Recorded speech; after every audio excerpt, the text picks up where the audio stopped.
Hey guys, welcome back to the channel. I know it's been a little bit since I posted my last video. It's been a busy week, but yeah, here we are. It's going to be another Queen Charge Lalo in Legend League, and the army link will be in the description. Here's the equipments I have on my heroes as well as their pets.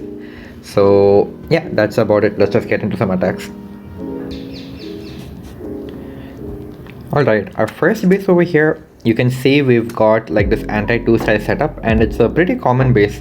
So in the last video, you guys might have noticed that usually for these queen charge style attacks, with Lalo actually, I try to recommend either going with the queen for threats that are there for your Lalo, and usually that is like right in front of the sweepers on some bases. So you can see like these multi archer towers are like the threats over here for our lava loon portion of the attack, like the scatter shots and the multi archer towers. Of course, like all of our threats are in the marked area that are there right now mostly. Or one other thing that we can do is try to have a queen charge that comes in behind, which is focused on primarily removing just the sweepers. So we can try to analyze like, okay, now that this is the base that we have, how feasible is it in terms of the resources that I need to spend to achieve one of the two out of these things. So I noticed that it will be easier for me to just have the queen charge going over here, and kind of like help remove all of the section like that. So you can see I'm trying to set it up like, since that is my entire objective, just to get my queen safely in this area. Now you need to start planning out in such a way such that every bit of your other resources that you have goes towards just getting your queen in that section. And this is exactly what we're going to do. We're sacrificing our king to help with this area. I think that Tesla farm and just overall like the CC and the enemy heroes are going to tie him up. That monolith will get him before he gets the value that I was expecting. But it's fine, like as I was saying, we just want our queen to reach over there. So you can see exactly this is what we're going to be doing. I'm just going to do what I can to get my queen moving towards that core. And yeah, just have a look at how I also decide to allocate my spells. Like if I need a rage, because there's too many different defenses on her, I will give her a rage. But if there's mostly like one or two defenses in the area where she can use her frozen arrow to kind of like abuse the fact that she's going to be targeting one of the heavy defenses on her, usually I prefer using those freezes or the invisibility spells. So now once again, I'm just using my royal champion because I know that she is going to think of going towards the right. That air defense that was over here is probably going to even like threaten her a little bit. And now that I'm sure that she's actually going to get the downhaul, I can like stop focusing on the queen, and I need to start thinking about, okay, now that I'm in this position where I'm sure that the queen is going to get the town hall and she's going to start focusing on the scatter shots as well. How do I start my Lalo? What do I do with my Lalo portion? So you can see over here like the RC is going to get like this area as well. So we have the options of like starting the Lalo from like over here, or we have the option of starting the Lalo from over here. So I just saw that this is more compactly dense in terms of the defenses that are in the area, so I just decided to start my Lalo portion from over here. And I just let my royal champion do her thing in that area. I'm literally just like going to start this wave over here. You also probably notice like if there's no use for any siege machine that I found with the queen charge portion or like the hero dive portion, I usually just go for like a stone slammer with my Lalo. And over here I just went like almost like a complete spam style, you could say. Because I knew like there's not really many threats left. It was just this one scatter shot, and it really doesn't matter how I deploy my balloons. Otherwise, I'm a little more tactical with the usage of my siege machine as well. And yeah, I literally just threw everything into one pile because I knew like these single infantries are not going to do anything. It was just that one scatter shot, but I had the spells in my bag that I needed for it. And yeah, that's all you need to do. One more thing I should probably tell you guys is for the queen charge portion. I noticed that my queen was not gonna get too much more value in the core, like or it was either that she was not going to get too much value in the core because of the double ricochet cannon over here, or it was just that I was too late to give her the spell. So that's one important thing I can probably tell you guys with your queen charge attacks. If you're about to lose your queen, or if you feel like your queen is not going to be able to survive a particular area, just let her die. Don't allocate extra spells for her, it's not necessary. You can save those spells for your Lalo portion of the attack, and this is actually applicable to any queen charge attack. So yeah, that's just another tip I guess I can give you guys. So that's a triple for us. We'll move on to another one for you guys. Alright, next base we've got over here is this diamond style of a base, and what we're going to do is actually try to mimic what we kind of do with Zap Lalo sometimes, where there are some situations where we can use our zaps in Zap Lalo such that we can open up some kind of flame flinger value. So over here I'm going to target this area such that I can have a flame flinger remove this multi inferno over here, and that way this is an entire section of the base that we don't really have to worry about anymore. So of course this is queen charge Lalo, so I don't really have the zaps, and what we can do is we can just have our king go in over here, because that actually opens up a very nice funnel for our queen to go for the town hall. So just some small weaknesses on this base, like you can already see like the sweepers are very difficult to kind of approach, so it's going to be difficult to have like a Lalo wave coming from down over here. At the same time, the queen charge can't really easily go in over here. It could be a little expensive, like in terms of like, okay, like maybe we can get a wall break over here and then we can engage these sweepers, but it's not entirely worth it. Like even if you do that and you decide to send the Lalo from down over here, notice this void space over here like that. Like you're gonna have to need a very nice funnel on both the edges like this, so that you can converge all of your balloons into the multi infernos. So all in all, this is actually a very good base against any like root riders or even like Lalo. So yeah, just some small things to consider about the base, but let's just go into how I decided to execute it. So as I was saying, the weakness over here I decided to exploit is the fact that I can easily get a flame flinger in this area, and all I needed to do was just use my king to help get this expo down like that. So yeah, I didn't place my healers in the best possible place. I was expecting the king to be taking the damage from the expo, not my queen, so it was a little bit lazy like that, and I'm forced to use 2 free spells a little early. But yeah, you can see how this is going to start slowly developing over here. Like my king will remove that entire area and my queen will move up towards the town hall.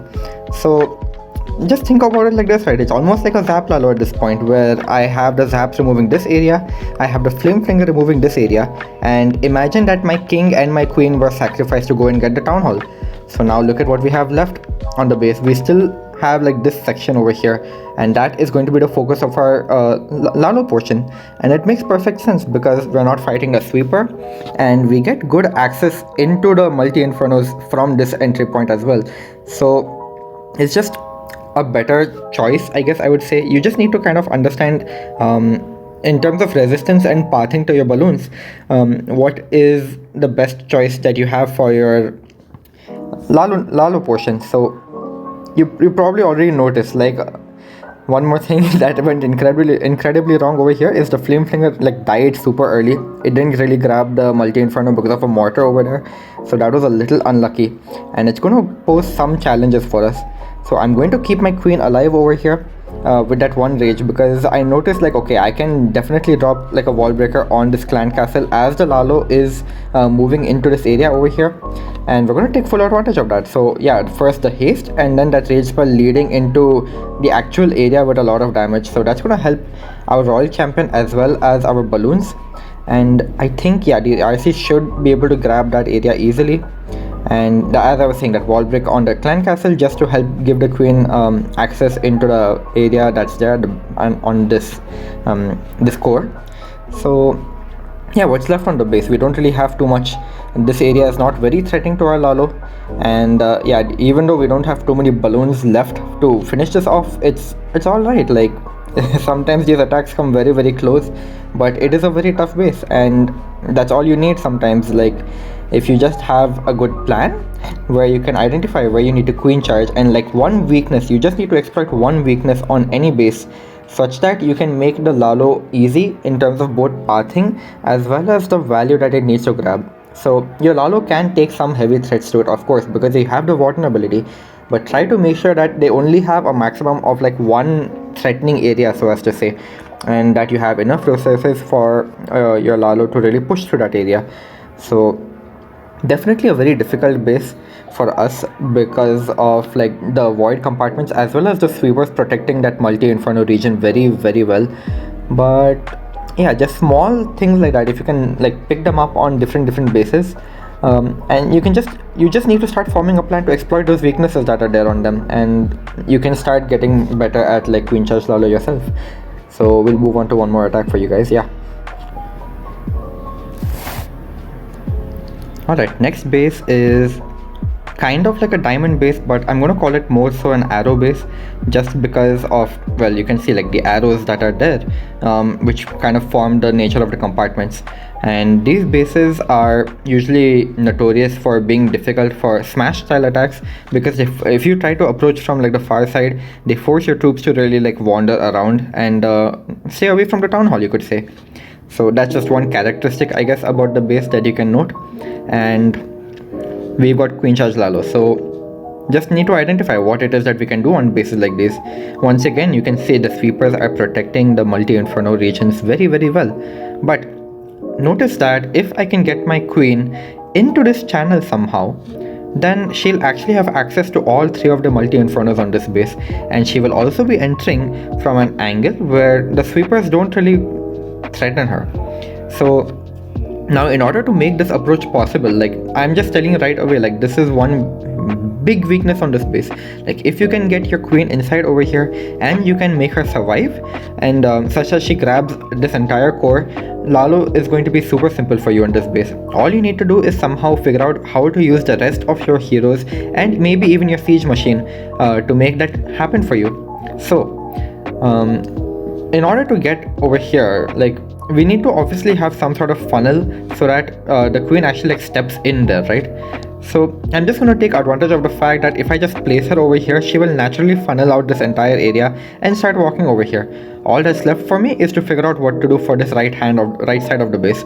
And well, the town hall is there, so I that's when I started thinking, why not just use my king for the town hall takedown? It could be possible. There's not as much damage as there should be to make sure that the king dies before I even get there. So it could be easily possible. The walls are also closed over there. I have 4 wall breakers in this army, and I'm going to be using literally none of them for my queen. I'm just gonna have to force her to walk right through this channel, and you're gonna see that's exactly how it's gonna happen. So as the queen is about getting ready to like round this corner, she took a very sharp turn. I did not expect that. So you can see there's also one more tip I should probably give you guys. If your queen does weird things like that and you don't expect it, and she just suddenly steps into damage, before rather than going for his spells, just use her queen ability. It is not worth the risk if you are not good on that time, because the frozen arrow does not have that health recovery. So you need to make sure that your queen does not die through ability, and especially when there's a lot of damage on her, it's just not worth the risk.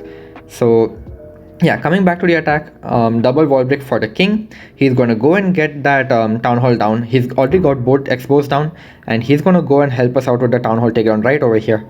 So yeah, the giant gauntlet should barely just get it in time, and yeah, that's perfect for us. So now let's just look at what we have left on the base, right? The queen is nicely charging this entire area over here, and she's able to actually go over the walls, and she's also able to grab out this arrow as well as trim out whatever is left on this periphery region, you could say, kind of. So now the king has formed a hole like this. He hasn't really removed this strip that we have over here, and the queen is easily taking care of this entire area. So that's when I decided to take complete advantage of the fact that my queen is going to take a lot of fire from these defenses, so might as well just join in with my royal champion. And you can also see I even put the drill over here for the extra firepower. Plus that stun is nice, like it could reduce some damage of the queen as she's walking into this heavy core over here. So Just some small things I guess to consider, and you guys have already probably guessed it. This means that our Lalo will be sent in from right over here, and it's perfect for us. Like we've even got air defenses in the core for us, so that's some nice tanking points for our Lalo as well. So yeah, just now we have to be especially careful with how we try to save our queen, because we really want to make sure that she gets some good value over there in that core. So at this point I realized, like, okay, this is going to be a little difficult for her. If she goes down, she goes down. There's not really much I can do about it.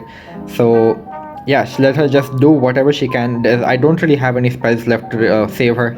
It's just too much of damage, so might as well save this one last freeze that I have for my Lalo portion.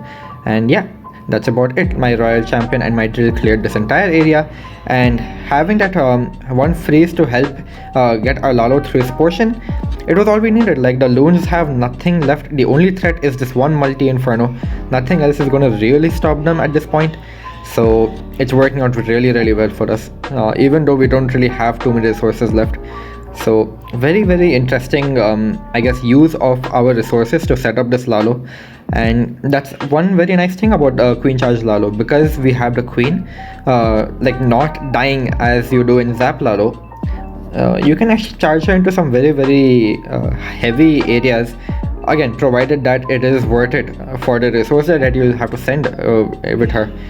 Like on this one I noticed, like if the queen got this entire core, the Lalo literally did not really need anything for what was left on the base, because we got the scatter shots, we got the town hall, we got all three multi infernos. Okay, like one of them was left up because I could not allocate my resources properly, but according to the plan, at least I had planned to take down all three multi infernos. And yeah, so not much left for the Lalo to really take care of, and that's okay. Sometimes if you feel you can remove all the threats to the Lalo with literally every spell that you have in your army, it's fine. Just go for it. Like your Lalo will breeze through if there's nothing to threaten them. So yeah, that's just I guess another interesting thing to consider. You don't always need rages with your Lalo. Spend the resources that you need, but be sure that you can get the value as well. So yeah, this is gonna come at a 99 time fail. A little unfortunate, but it is what it is. So yeah, we'll do one last attack for you guys and we'll call it a wrap. Alright, last base over here. I believe it's like a weirdly modified version of a very common Legend League base. You can see it's not entirely symmetrical, and we're going to take full advantage of that. Just remember one thing, your queen can shoot 3 tiles over walls. So that means if I can get my queen in this compartment, right, she can actually grab this multi-inferno over the wall because it's 2 tiles away from that boundary, and she can also grab this multi-inferno over the wall because notice it's only 3 tiles away from this boundary over here. So that is the weakness that we have on this base that we're going to exploit. And sometimes, like, she's gonna get 2 multi-infernos without having to worry about any sort of pathing. I just need to get her in this compartment. That is more than enough for me. Notice that I haven't even considered where the heroes are, where the town hall is, or anything else. Just one big weakness like that, right, it can make the entire attack for you work. If you watched my previous video on Queen Charge Lalo, sometimes you've also noticed I'm just trying to charge my queen in an area such that she can focus on grabbing both the sweepers that are there, and usually it is in combination with the town hall or something like that. And that is all you need sometimes, because if there's no sweepers and there's no town hall, you can literally have a huge Lalo wave just going through any area of the base. There's no resistance to them, and yeah, just find that one weakness on the base, that one huge weakness that you can try to exploit. And you'll probably notice I am definitely emphasizing like every plan that I've talked about so far. I always begin with, okay, one weakness that's there on the base that we are going to really try to focus on. And yeah, this works out perfectly well for us. I even get the CC pull super duper early. So that's 2 multi-infernos with very less effort and not too many resources that I need to invest, and the clan castle pull as well. Just insane. So now that we're in this position, we need to think of how we want to structure the rest of the attack, right? So now imagine you're in this position, the same position I'm in. This queen charge is going on, and I know that it's not a very intense queen charge. I can just drop that one rage and like kind of zoom out the same way I'm doing right now and look at the rest of the base. So obviously, like, the remaining threats on this base are mostly this area over here and the town hall region itself. So what can you do on this base? Notice how I noticed how this one sweeper was looking back at the town hall. So doing the Lalo portion over the town hall was not an option for me. That only means one thing: my Lalo has to come in from over here, one way or the other. And you can see I'm starting to set that up as well. I've just popped my queen ability because I noticed she was getting a little low, and I gave her a rage and I started focusing on this area over here. So notice how I'm going to use the king and my royal champion up over there to help kind of like converge the entire area out. And yeah, the clan castle is down, the king and royal champion are doing their thing, and look at that. Because I noticed that I need to start my Lalo over here, and the town hall is just in a very risky position. I'm just gonna use the blimp for the town hall because why not? It is a huge risk factor for us anyway. And yeah, I'm just gonna drop my rage. And also notice how I've decided to drop the rage. I've decided to drop the rage such that only like the corner is touching the town hall. This allows some of our loons to kind of reuse the same rage spell over these X-bows that are over here, and you can see they're going to start walking into that rage a little bit, and it does help out anything that can walk in the area, the Yeti mites, even like your headhunters, even lava pup for example, anything that can get good value from the rage, they will just reuse the same rage spell, and that is just very good value from your spells. So yeah, the same royal champion that we deployed from up over here, as she kept clearing all of this out, because our Lalo was mostly taking the damage for us in the warden ability over here, she nicely survived. I allowed my queen to die once again, and that actually gave the healers to my royal champion, which is super huge for us. So you can see over here, we saved some loons to help cut out these flank areas as well. And yeah, our royal champion perfectly safe. Like, you just need to analyze. There's not really many threats also for her if she comes in like that. And it was a very safe healer transfer as well for her. Just some small things where you can reuse the resources that you have, be it the healers from your queen, the rage spells that you have, like you can repurpose them to kind of overlap with your Lalo portion as well as the blimp drop itself. Just small things like this, right? Like, they can just add so much value to your attacks. And these are, I guess, like some small tips that you should really try to focus on in your own queen charge Lalo attacks, or even any sort of Lalo attack for that matter. Getting that reuse value from like your troops or your spells is just really helpful. And yeah, once again, always look at the sweepers, always look at the threats to your Lalo, and it doesn't matter which Lalo variant you're choosing to go for, whether it be a Zap Lalo, which I covered extensively last month, or a Queen Charge Lalo, which I'm focusing on this month. Just find that one weakness in the base that you can exploit, and just focus your entire attack based on that one weakness. You will get a lot of triples. So yeah, that's about it for me for this one. I hope you guys did enjoy it, and yeah, I'll see you guys in the next one. Peace.